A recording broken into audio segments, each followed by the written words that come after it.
Hello, everyone, and welcome to the Biohacking Beauty podcast, where each episode is a deep dive into the synergy of science, health, and beauty.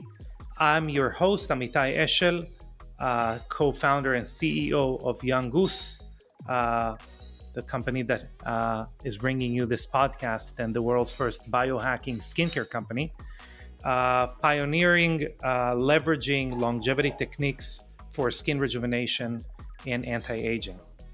Today, speaking of anti-aging, today we are incredibly fortunate to have Dr. Neil Paulvin join us, a visionary in the realm of functional medicine, integrative medicine, regenerative medicine, osteopathic manipulation, and craniosacral therapy. I personally know Dr. Paulvin as one of the most innovative physicians, combining really what is on the bleeding edge of health optimization and longevity. With the expertise of over 23 years, Dr. Paulvin is not just a doctor, but someone that I really look up to as far as understanding and implementing the latest and greatest in regenerative medicine and longevity medicine. In today's episode, Dr. Paulvin will shed light on the fascinating intersection of longevity, health rejuvenation, and really how we translate it to having better skin and a better life. And we actually talk a lot about the brain as well. We'll explore cutting-edge treatments and how they can revolutionize our approach to living longer and looking better while doing it, discussing everything from peptide therapy to some of the more advanced treatments like exosome stem cells and some other things that are coming in the future. Before we dive into this intriguing conversation, I want to share a glowing review from one of our Biohacking Beauty community. This is actually from YouTube. Someone wrote about the episode with Sandy Kaufman, Dr. Sandra Kaufman. Sandra has sparkle that is spectacular. Fascinating interview. Thank you for having such interesting guests on, like Sandra. And they were asking a question, which we're actually going to address in a future episode.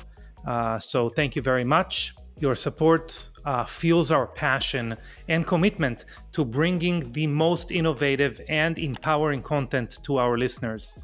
And if you're finding value in our podcast, please take a moment and leave us a review, a comment on YouTube, or a review on Apple Podcasts.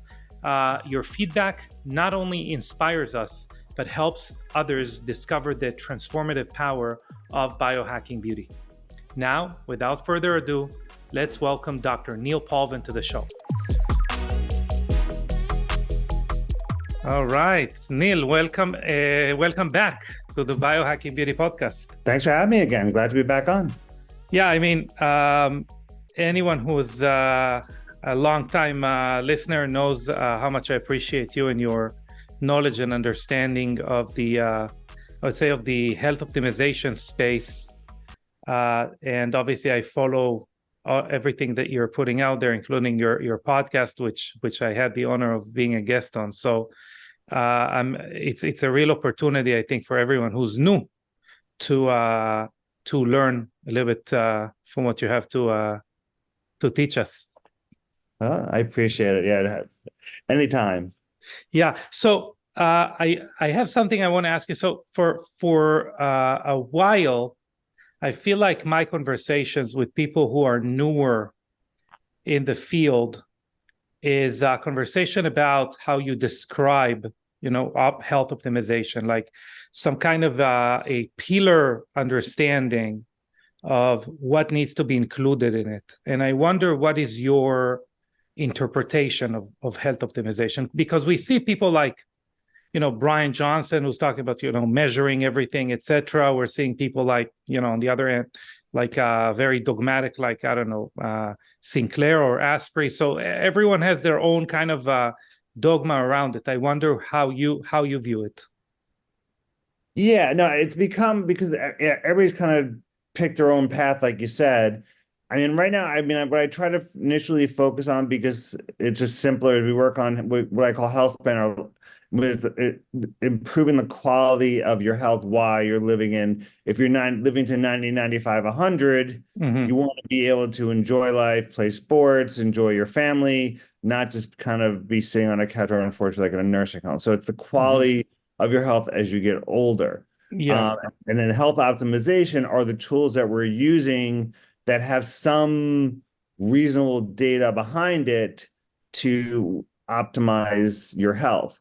Hmm. Get to that to get to that point. And you mentioned, I mean, Brian Johnson, and then it kind of points out a specific kind of question for everybody. Brian Johnson and his doc are on the cutting edge, things that may not be officially proven yet, but they're okay. This theory may be out there. Let's see what we can do to get there. And that's some people want to be first without all the data behind them. And there's other people who are very pragmatic. They want human studies that are perfectly done before they're going to implement or condone anything. And both are correct. It's just a Hmm. question of where you are on that spectrum. And then there's more detailed understanding that those types of studies take years, millions of dollars. It may not ever happen. Yeah. Things like peptides or other things. And it's kind of that's a personal choice. But again, I think more and more people want to live a healthier, longer life optimally. So it's not like, okay, here's your antibiotic and you're going to be done in 7 days. And that's cut and dry. It's not, I wish it was. It's not. Yeah, I agree. It's funny. I just watched a kind of reel from someone who is in the space. She's a coach in the space, and she was saying, when I, need to take antibiotics, I take this with it. When I do this, and I think what we're starting to understand that preemptive approach and kind of creating a robust human being that can handle a challenge, kind of preemptively building resilience to handle a challenge is significantly more important than to know kind of what to do at the moment. I agree. I think the paradigm is switching, and unfortunately, it's become more patient centric at this point rather than doctor centric. Yeah. That we're trying to prevent illness and, like you said, prepare our body as opposed to just dealing with something after it happens. And sometimes the horse is out of the barn at that point, and it's hard to get him back in. So we're Mm-hmm. working on boosting our immune system. We're working on our gut health, brain health, and so on. I think that's where it's going to go. And it's kind of, as a doctor, but also kind of a patient. It's a very weird dichotomy, is that, again, now it's kind of on the patient to do it themselves and have some doctors give them some guidance, but it's kind of, again, it makes sense, but it's also counterintuitive at the same time. It's a very interesting time right now because there's incredible studies and data out there now with AI and everything else. We're going to hit a point really soon where things are going to be great. It's just now just the wild, wild west, which is good and bad at the same time. Yeah, but I think I agree with each word you just said. Looking at the glass half full, it seems to me that if you look at the difference between I'd call it holistic approach that someone such as yourself or the kind of, let's call it, new school of health optimization is dealing with, I think it's actually more doctor or science doctor centric than conventional allopathic medicine, which goes, oh, let me fix whatever I can in 15 minutes. Make sure you give me a good review on like whatever platform physicians get reviews on that's popular at the moment, and I'll move on to the next patient. So I think I agree with you, but actually I see some improvement as far as like interacting with a long-term kind of leadership, like medical leadership that kind of would guide you to a life of health.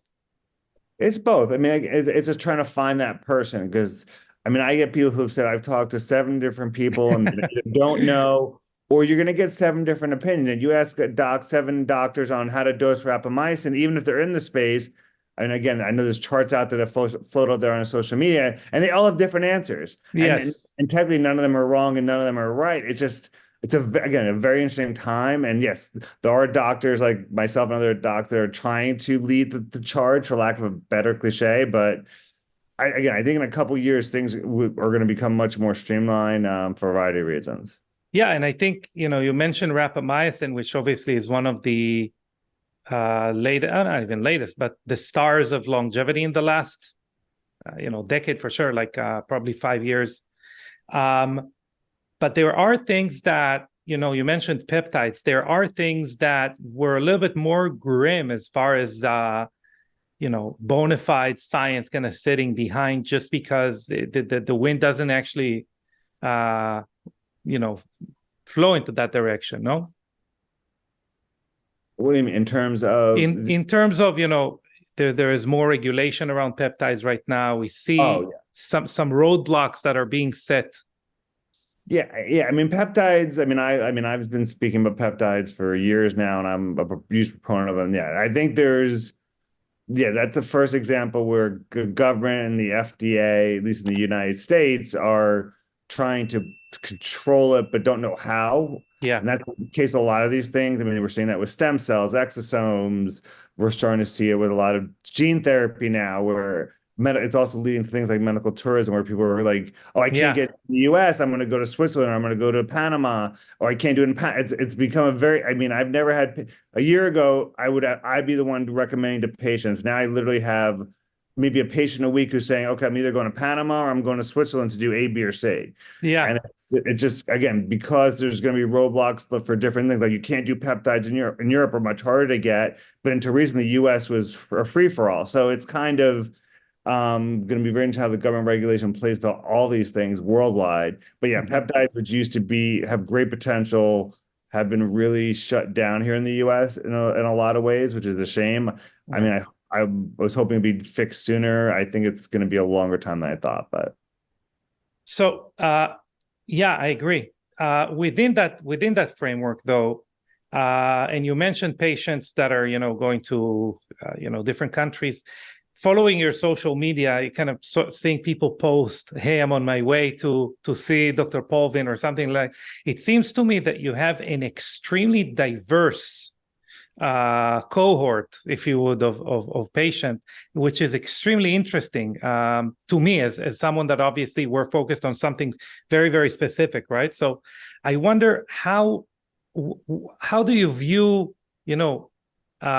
customizing a treatment with that, diverse crowd that comes to you? Like, how do you tailor, for example, like peptide therapy to someone that comes to your door, or in general a longevity strategy? Because I see 25 models, and I see obviously, like, older people who are dealing with acute issues currently.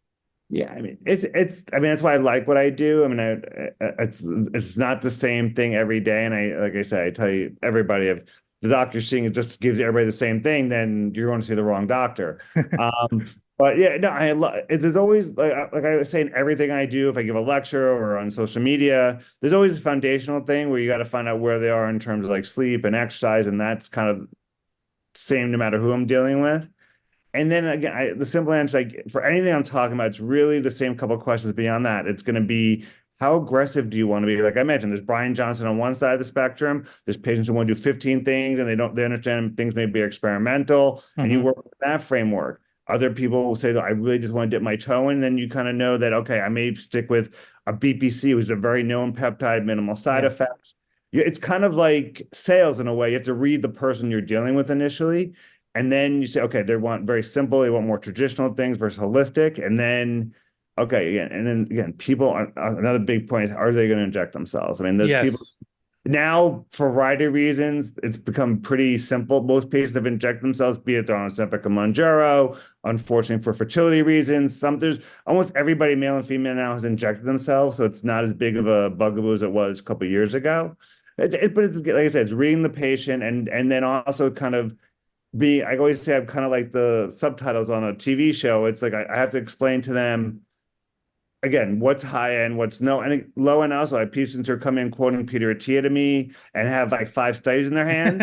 Again, I have other patients who are like, I don't even know what a peptide is, but my friend told me I should be on them. And again, it's two different conversations, which is Mm-hmm. a lot of it just understanding where they are. And once you figure out where they are, it's very easy to do because again, my mind is now because I've asked so many times, okay, this is the really complex stuff, and this I kind of keep in my back pocket either as an advanced thing Or, okay, like I said, here's BPC or here's low-dose naltrexone, or let's try you on theanine. I mean, again, you kind of know in your head what people are going to be open to, and then you kind of go from there. But what's great now, as you know, there's so many new things out there, but from in every aspect, it's pretty easy to do compared to a couple of years ago. So Yes, for sure. Yeah, you mentioned so many things I wanna stop on, but let's talk a little bit about. So you were kind of, I mean, you were at the forefront of kind of viewing that rise of GLP agonists. I mean, I remember talking about it with you like a year or two ago, where anyone who would listen to the conversation wouldn't really know what we're talking about.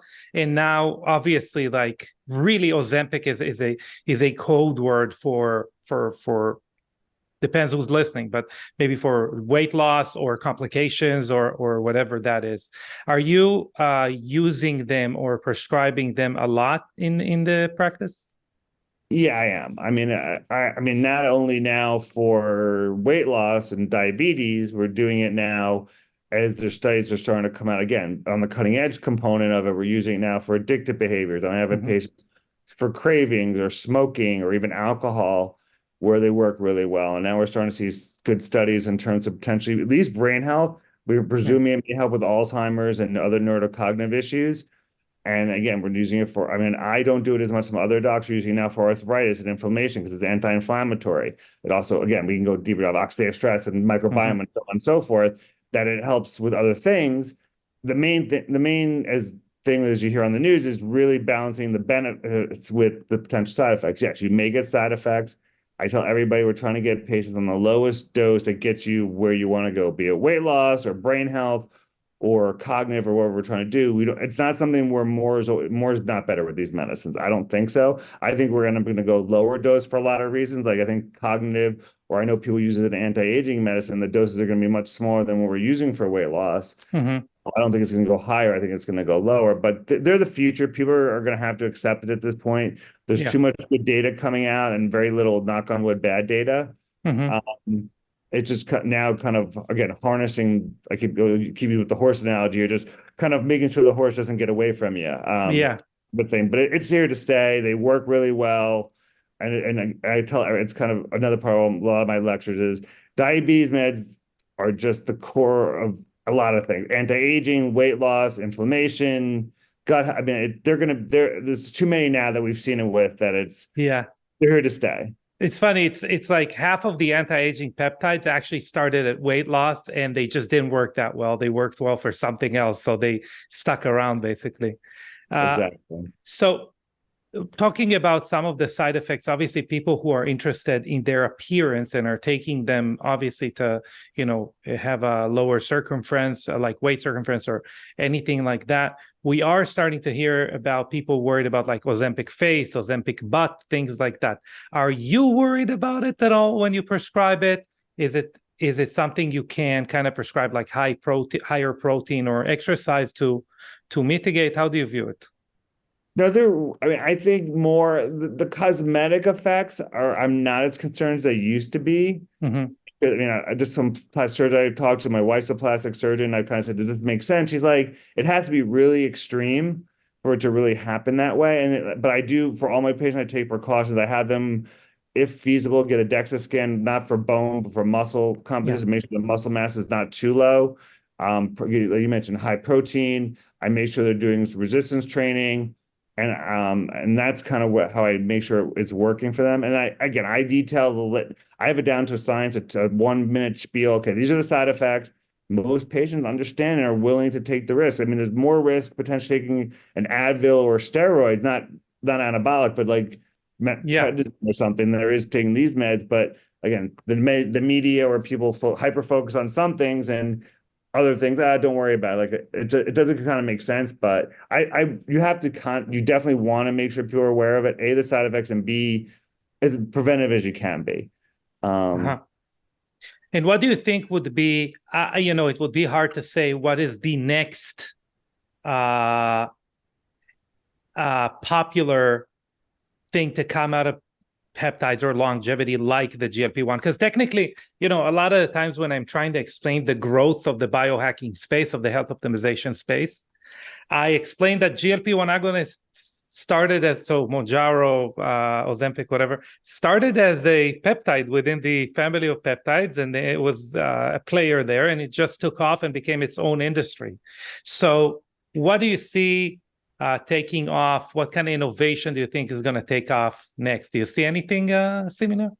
I think there's a lot. I think it's just gonna be a question now. I mean, I'm in Manhattan where Mm-hmm. things kind of are usually ahead of middle America. So I mean, probably there's two things we're seeing now. Again, I'm back to kind of I mentioned medical tourism that people are already kind of leaving the country for. I mean, the main things would be things that people are going to be hearing the next year to 18 months are, I mean, stem cells are here, but the advances that we're starting to see in terms of how well we can manipulate them, I think is going to be much better. And the two other ones that people are just starting to dip their toe into are what's called clotho and Mm-hmm. follistatin. Follistatin's probably ahead at this point because there's people out throughout many other countries that are doing follistatin for weight loss and muscle building, and clotho for brain and other reasons. I think those are probably the next two big buzzwords that people are going to be hearing. The only downside to all those things I mentioned is going to be the price point because they're all 5 figures at this point. Yeah. It's not like a peptide where I can do BPC for $150. I think So follostatin is like 25K, right? Something like that. exactly, yeah, 25K and it lasts about 18 months. So, Mm-hmm. so it's again, unfortunately, that's what we see in a lot of the wellness longevity spaces. That's why you always hear like Bezos and all these people. Unfortunately, there's some things that everybody can do. And right now, there are things that are just people are just priced out of at this point, which I don't think is ever going to change just because of kind of how our society works, unfortunately. And I think the other piece, really quickly, and you're aware of your cosmetic line is, I mean, I think hyperbaric is becoming much more mainstream now than even a year ago. Like every 5 feet now, at least in Manhattan, there's new hyperbaric that's popping up. People are now understanding how good it is for many things. And I think plasmapheresis is another word that people are going to be hearing about in Yeah. the near future. Those are probably the ones that are, again, the next 18 months or so that people are going to kind of hear up on their radar. Okay, so fantastic. And actually, let me ask you something about hyperbarics and their prevalence, not popularity. Popularity is more than understandable, but prevalence is that the fact that most of those centers offer what we call inflatable or soft shell, or is that people are, centers are willing now to fork out, 100K, 200K to offer something like a hard shell that looks like, for anyone who's listening, it basically looks like a little mini submarine. What do you see around you? It's both. And again, like I mentioned, it comes down to price point. I mean, Yeah. and I've been talking to people and doing my own research. If you do a soft and you're just doing it for some general health, you'll get some benefit if you do it consistently, if it gets to 1.3, 1.5. Mm-hmm. But again, especially for people who have illness like long COVID or something else, you want the harder shells, the hard shells are harder. Mm-hmm. And we're starting to see it's both. It's 50-50. Which is probably the way it should be. I mean, again, some people don't want to pay $400 a session. Unfortunately, I keep mentioning price, but at least in Manhattan, and you want to do it 20 times, that's 10 grand, Mm-hmm. whatever. So, but I mean, That's okay. That's okay. Here in Florida, in the villages, they opened the Aviv clinic. That's based on exactly, yeah, and that's, I believe, 50 grand easy. So 10 grand, I think. Yeah. 10 grand, I think people are going to fly now to New York for medical tourism for that. Yeah. So no, I mean, potentially as the hard shells come down, they're going to take over. Mm-hmm. But I think we're right now it's still about 50-50, if what I'm saying. Yeah. And in your opinion, as someone that offers and does a lot of IVs, and in general, a lot of treatments that I would say are more, I would say they're more improving overall improvement of health.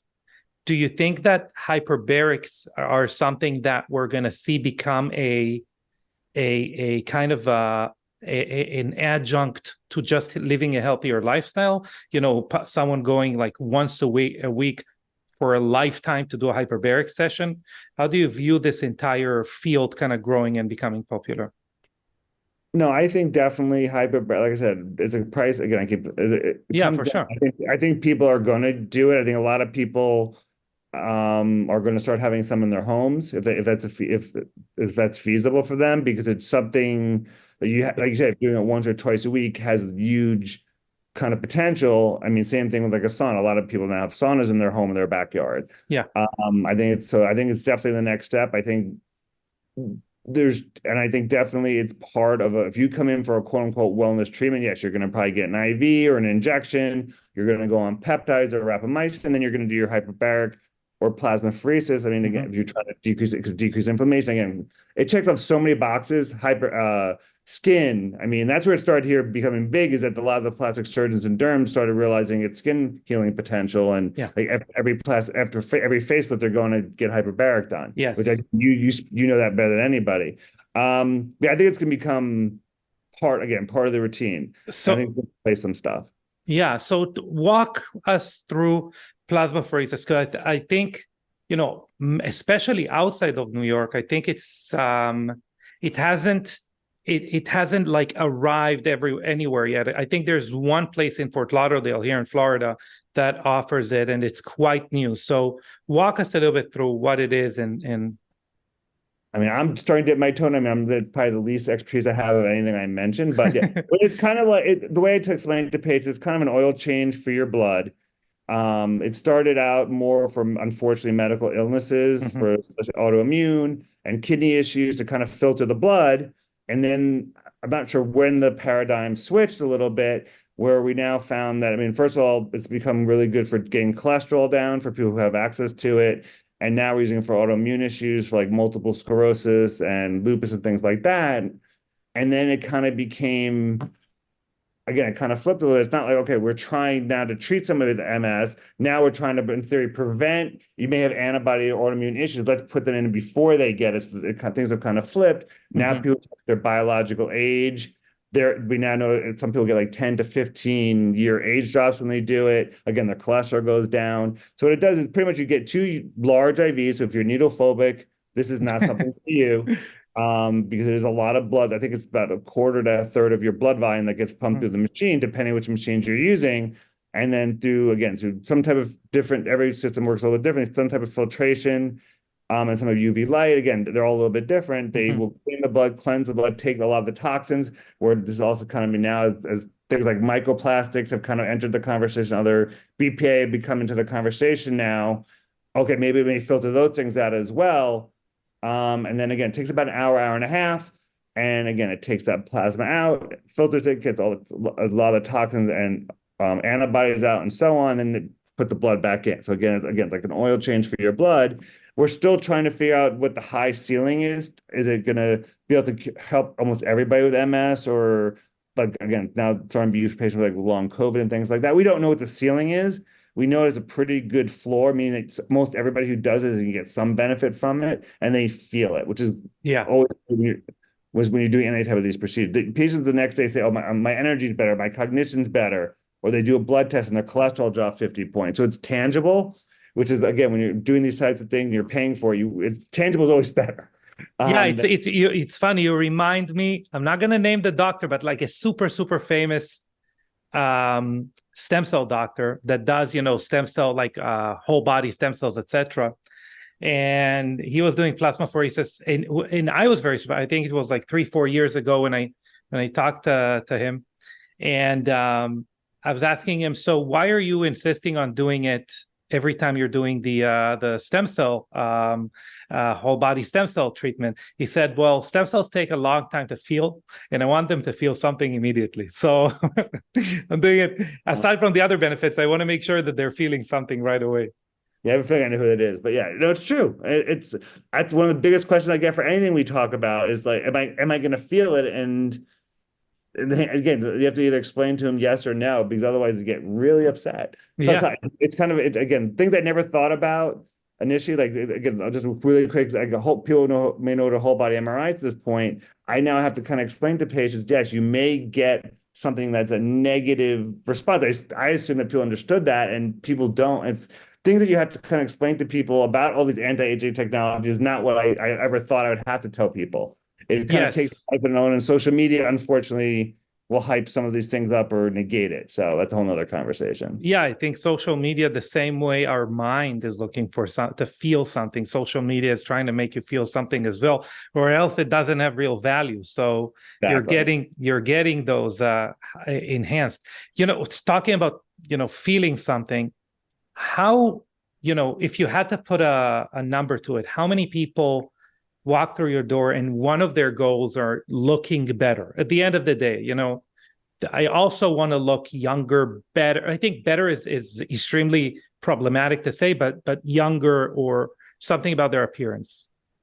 Right now, the answer is probably about 50%. Interesting. I also I also have a lot of chronic, I still have a decent amount of chronic illness patients that I still Mhm. see, so it kind of skews things. I also don't do as many derm or plastic surgery procedures as a lot of other docs do. I'm starting to get more and more and more. So it's a lot of people, and it's become, again, it's so much more accessible. There's so many new things out there. I mean, again, everything from creams, like obviously, to, I mean, it's going to get bigger and bigger and bigger because, again, they're not going to the doctor and doing it. They want to do it either themselves. I never thought people would be even derm rolling and doing all these Yeah. things. You're doing that now. Again, the paradigm is flipping, but it's all about self-care, and it's getting bigger, and the numbers are going to continue to get bigger, and that's why people promote it, and that's why almost every anti-aging doc has something like that in their space. Yes, 100%. And we see it too. It's a very difficult conversation, especially as a product innovator, because in a perfect world, we would want to make products that help people in the long run. People that say a product that we say, use this for a decade, and at the end of the decade, you will cumulatively get the best results. And a lot of the times, these and short term, they're the Venn diagram is a Venn diagram. It's not whatever gives you the best results in the short term is going to give you the best results in the long term, and vice versa. So even as someone that needs to produce, innovate product wise, we need to take that into account, that people want, to look good, and again, to have that wow factor. I feel something, I see something immediately, or in a very short amount of time. And we need to take that into account as well. No, So, definitely. That's so true. yeah. So what are some of the things that you like the most as far as what you offer and do, as far as improving people's appearance? I would say I'd even give you two categories: improving or long term, like delaying the aging process, because that's my favorite conversation. Age reversal, but actually reducing the rate of aging is my favorite conversation. In terms of the realm of appearance we're talking about specifically. Skin and appearance Yeah. in general. So, yeah, no. Again, I mentioned hyperbaric is definitely kind of on the high end. Mhm. I mean, I love, and again, you're the expert on this too. I mean, the rapamycin cream is one of those things I've seen just like Yeah. huge benefits with, and something that they can do at home. Again, there's, to me, obviously a huge divide between going to that, and then I'm going to start doing it on the microneedling, either with the PRP or the exosomes. I've seen just kind of huge bang for the buck. I mean, to me, it's kind of different buckets. So it's definitely some type of thing for the face, be it red light or hyperbaric. Again, that's a whole nother conversation, kind of whatever is feasible for patients. Getting the inflammation down and dealing with zombie cells. The rapamycin cream, as you know, does that really well. I mean, and then all the other products you offer, again, will have different NAD. We go down the line with kind of, again, with every product that Young Goose has, NAD, spermidine, which is amazing. Nobody really knew about until you guys even came out with the product. Oh, well, spermidine is I have a really, theory. My theory is that if you want to know what's going to hit, for example, New York, you have about a 12-month or 8-month delay between when they talk about it at the A4M Vegas conference in December until it kind of catches up with the field. And obviously, if you want to look at California, it's a few months after that, and Alaska is probably 2 years after that, right? But that's my theory. And the same way, like 2022, they were talking about oxytocin, right? That was like the big conversation, and we saw like oxytocin kind of products, and the discussion hit a few months later. Now we see the same with spermidine. Yeah, and it's also, not to sound, this may sound conceited, it's not meant to be. And A4M is kind of, you have there's two groups of A4M. There's people who already kind of know half the stuff already, and they're there more to network. Yeah, but yeah.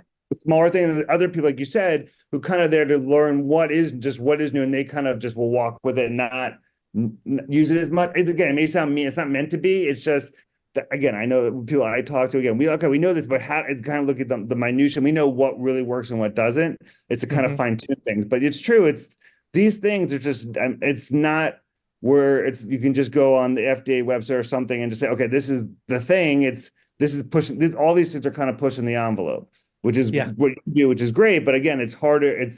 Sometimes it just gets ahead of things. I mean, and we're starting to see a lot of more pushback, which is good. In most cases, I think good things that just aren't true or aren't good, or people are starting to say, don't do it, or that person is kind of lying about it, and don't listen to them, which is, again, another conversation for another day. Yes. But I mean, again, the other thing so it's dealing with that, and then picking your skin treatment du jour at the dermatologist or the plastic surgeon. Again, I think the thing that I've seen gives the most bang for the buck is right now is the microneedling with the exosomes. Yeah. I think it gives you enough on the high-end procedures, and then again picking I mean, I have a very minimal skin cream regimen. I have honestly, there's females that have 5, 7 different creams going, and it's insane what they spend on them. But I mean, again, and they say, oh, I do, but they know, okay, this the opposite of like other meds where they just say, oh, my doctor told me, they know, okay, this is for my wrinkles, this is for my collagen, this is for my lines here, and they know, and they have it down to a science, and it's so individual. I mean, it's so amazing where we're at. I think this is just going to explode even more. I mean, there's so many new cool things coming down the pike. I mean, again, I mentioned cloth. I know there's a Clotho skin product coming out. I know. Did I tell you about it? That we're oh, it wasn't even you. It's another company. Okay. No way. Yeah. So we're going to integrate a Clotho upregulator in the hyperbaric mask, but it's going to take a while. Yeah, that's going to be the next competition. Like, there's certain things you were waiting for, and that's I think going to be, like I said, it's going to be one of the next things that we're going to see. So hopefully, you guys will do it the best, like you do everything else. Let's see. I'll send you a prototype. Let's see what you think. Okay. So you mentioned some of the so obviously let's mention also like GHKCU. I think GHKCU. I actually have 2 conversations that I would like to hear your opinion about. One is something that's got to do with exosomes, but GHKCU, I think, is really misunderstood peptide, because it is a peptide that we're starting to see very frequently in skincare. We use it to some extent, but there's really, in my opinion, no comparison between the results you can get by injecting it and the results you could get by just applying it, willy-nilly on your skin. Do you recommend people, inject it? Is it part of the conversation you have with people? I mean, like, as a microneedling product or in their abdomen, or both? What are we talking both, about? actually, but most of it, I'm talking about abdomen. It's 50-50. I've seen it so far. GHK, the problem with GHK, even before the FDA stuff that came out, is it just burns really bad for some patients. It's probably the worst peptide out there for side effects. So I always warn people, that's always kind of the first caveat. It's not 50-50. It depends on how much they can tolerate. So, I mean, again, to me, any injection is better than the cream in most 95% of the cases. But again, it just depends. If somebody has that one area or 2 areas on their face, maybe the cream probably works better, just because it's going to get to that area and get more penetrance to it. But honestly, just simply it comes down to convenience and price with GHK specifically more than anything else, just because I have very few patients who can tolerate inject themselves for a long period of time, at least for my patients. And it's multiple companies I've tried. Anything else, MOTC, BBC, they'll do forever. GHK, I can't deal with it. Or they'll do it like a couple times a week. So that's why sometimes we'll switch to the cream, is the comfort level of GHK specifically. At least. Interesting. But, and you see, that's why it's very, very, very important to discuss, because I think the problem with the where we are right now with peptides is that you are forced to kind of find your own way of getting them, and it is not involving the physician, because what you mentioned right now is super, super important, and getting the most out of peptides really requires a deep understanding. What's what's the cycle, calculating body weight to dosages, all of those things are, I mean, that is literally what peptides are about. They're a conversation with your body. So you won't have a correct conversation if you wouldn't have a moderator. No, yeah, I mean that peptide is probably the biggest. That and testosterone are the two things you see it the most with right now. Yeah. And there's just so many voices. And again, my attitude with almost all of them is the lowest dose that's going to get you where you want to get to. Yeah. And then there are people coming out, I'm doing this dose, and they're doing like, you're doing like 3 times the dose, and do you feel much better? And they're like, not really. And again, so it's kind of, there's a lot of misinformation or slanted information coming out from like these smaller peptide companies. Yeah. But yeah, it's concerning. It's not going away. It's going to get worse probably with the situations. But I think it's frustrating. And I think also, as far as like what to expect, because you did mention BPC, who is it, my darling, at least. Really, I think it is the best way to introduce anyone to peptides, whether it is, by the way, oral, injectable, whatever that is. BPC, you shouldn't expect to feel anything for the first 4 to 6 weeks, because it's only building up in your system. So if no one's telling you that, and you have like, a shoulder that's bothering you or something, you're going to spend a significant, a vial, which should last like 2 weeks, 3 weeks. So you're already like, past your second vial. That's only when you're going to even feel anything. Mm-hmm. Yeah, no, I mean, it's true. And I've learned that as well. Like, again, I've learned every question I kind of get. So yeah, it's true. Patients need to know that, again, especially if they're not cheap, that what they're going to experience, what not to experience. I mean, and I give patients kind of the low end. I mean, I've had patients in 5 weeks, someone with a rotator cuff was back in the gym doing their personal record. And like you said, I had a patient that took like almost 12 weeks to even get moving. It just varies, and it's not set in stone. Luckily, it usually works and patients feel it, which is the good thing. It just takes time. But they don't know if they're just buying it from Joe Bob's Peptides and So yeah. So I'm going to go back to peptides, but I have a question. I think the field of exosome is also a field that, obviously, due to regulation, things like that, it's also not getting as much public interest behind it, or money, anything like that, because exosomes really they can be customized, right? You alluded to it before. What we see now in the market are kind of broad exosomes that are used for many different things. Companies kind of have to sell them, as far as the FDA is concerned. They kind of have to sell them for cosmetic purposes, which is, like you mentioned, for microneedling or things like that. But they can be customized to specific messaging that we want to kind of communicate to cells, right?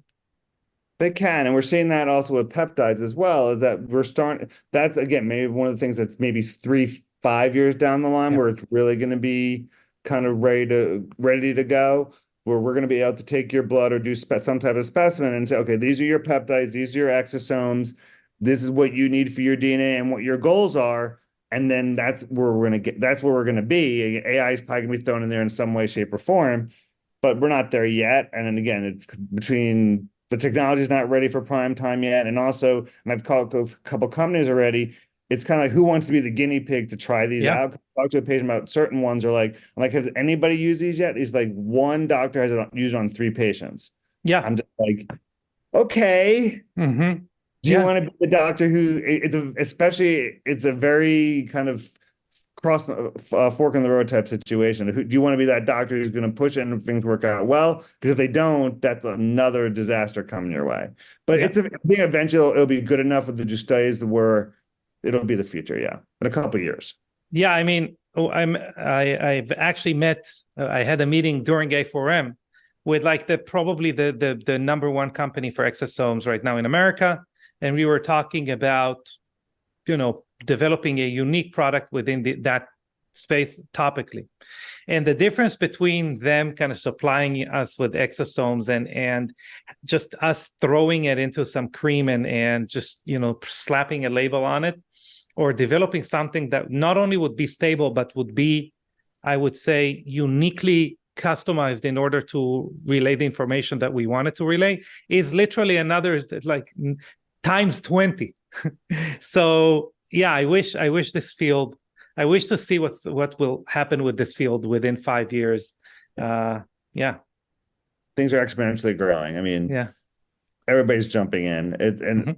All the big companies are Nestle and all these big companies are buying up all these small little companies. It's becoming, people know this is where again, fortunate or unfortunate, they know where this is where people are spending their money on now, especially cosmetic. So it's everybody and their mother's in, and we'll see what happens. Yeah, we see, Timeline Nutrition getting majority share, both by Nestle. And then they turned to L'Oreal. They said, can we have $66 million for the skincare part of it? Yeah. So it's super, it's incredible. So going back to peptides, I am actually starting to see increased interests in bioregulators, which is just pretty cool, because they are, I would say, the more user-friendly, even like, I think friendly in general. They're your friendly neighborhood peptides, it almost feels like. Do you see more people asking about it, or not yet? Not yet. I mean, people, it's for some reason, especially we thought especially with the rules that came out last year, that everybody would be jumping on them, and they're not. I think it's just they're hard to get in the U.S. in the United States. They're still not a great source. Now what we're seeing is a lot of the big pharmacies that provide us peptides are now making peptide bioregulators. So it's easier to get, and they know the people will know the pharmacy, so they're more trustworthy. Like we're seeing Pineolon, which is kind of a hybrid of both.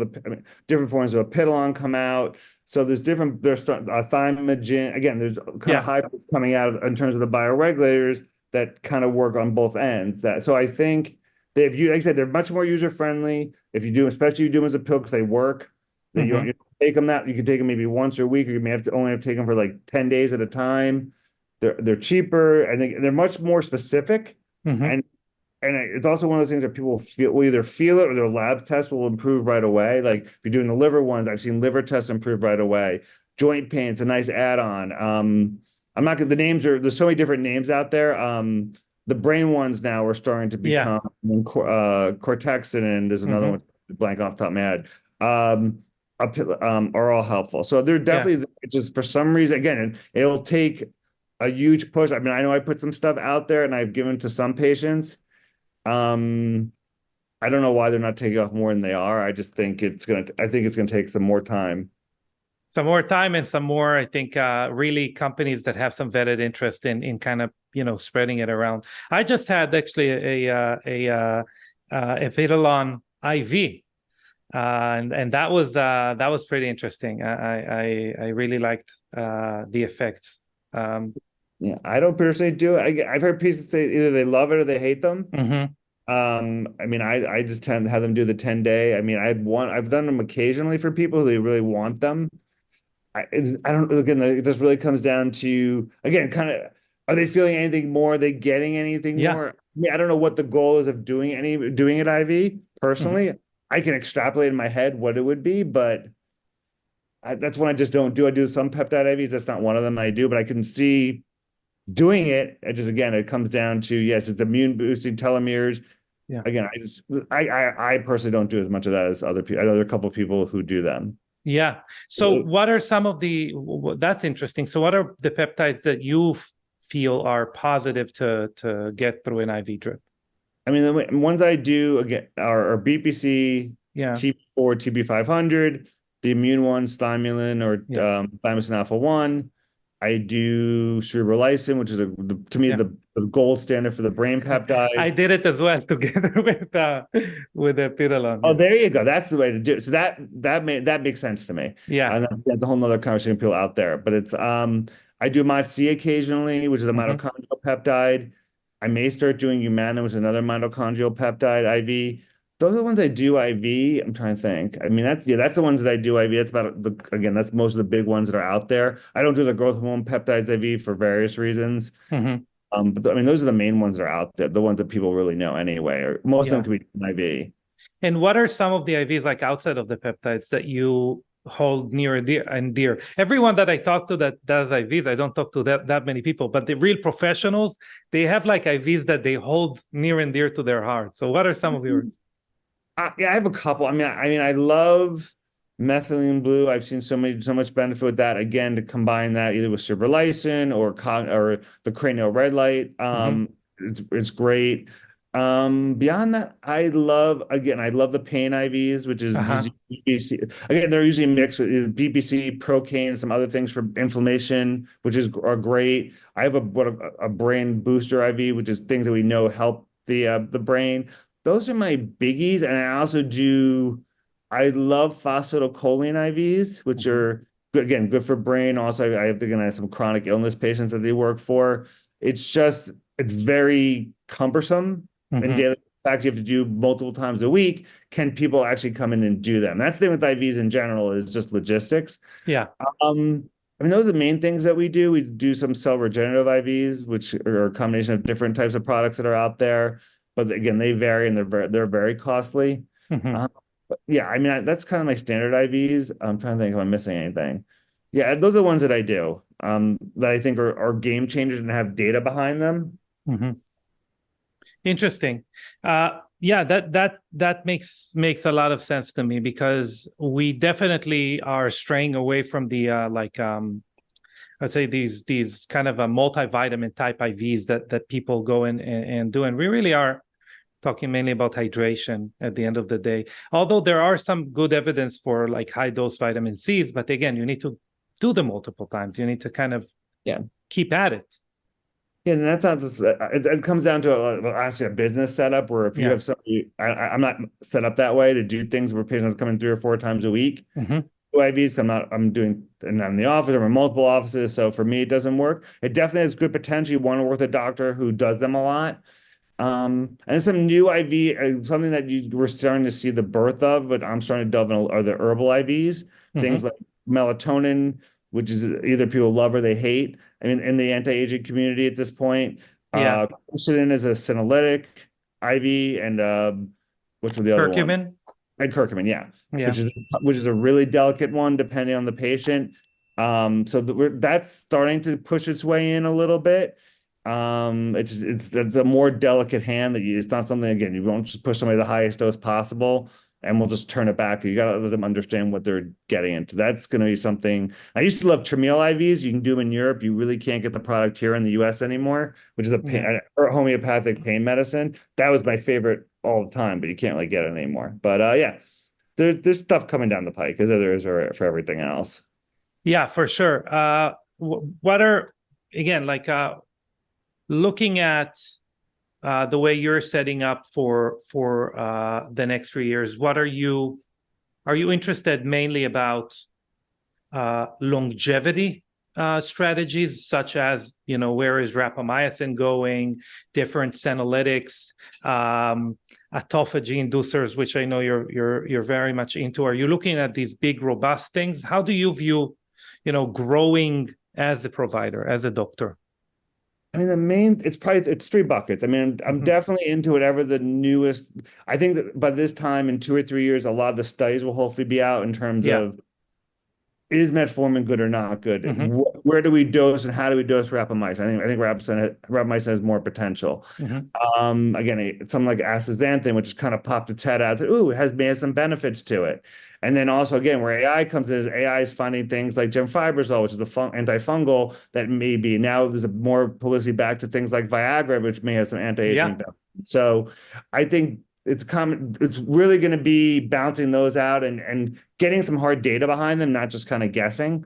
Yeah. And the other piece is becoming a really big brain person. That sounds bad in the wrong context, but I mean, in terms of, I'm just seeing patients either entrepreneurs who want to make their brain 11 out of Yeah. 10, or unfortunately, there's no great treatment for things like Alzheimer's and Parkinson's, and there tends to be an overlap there. I mean, again, and it goes back to things you mentioned. We know rapamycin may help, spermidine may help, urolithin A may help. So again, I think it's trying to take the longevity stuff I know and all the processes just mentioned and applying it to patients who have those illnesses that there's not a good treatment for, and then throwing in some hyperbaric, which all things we already talked about, and putting that all together for those types of patients. So I used to be mostly family medicine and doing a lot of chronic Yeah. cases. I went more now into the anti-aging space. Now I'm backstepping a little bit because I feel there's a donut hole there where these Yeah. patients who have these illnesses are on these meds who don't work, or they're just kind of sitting there saying, okay, what do I do now? And I think there's